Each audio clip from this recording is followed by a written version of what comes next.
ஸ்தோத்திரம் உண்டாவதாக. கடுங்கோபம் தேவனுடைய கடுங்கோபத்தை பற்றி பார்ப்போம்.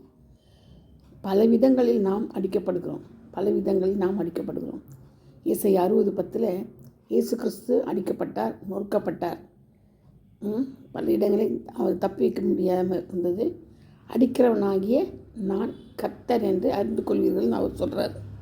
எசேக்கியேல் 7:9, எரேமியா 2:30 சொல்லப்பட்டிருக்குது.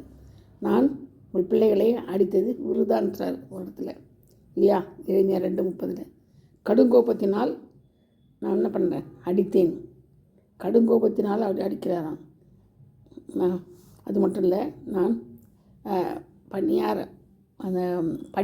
நான் படியாத மாடுகள் போல் அடிக்கப்பட்டேன். கர்த்தரை காட்டிலும் வேறு யாரையும் நம்ம நேசிக்க கூடாது. கர்த்தர் தம்மை ஆசீர்வதிப்பாராக. ஆமென்.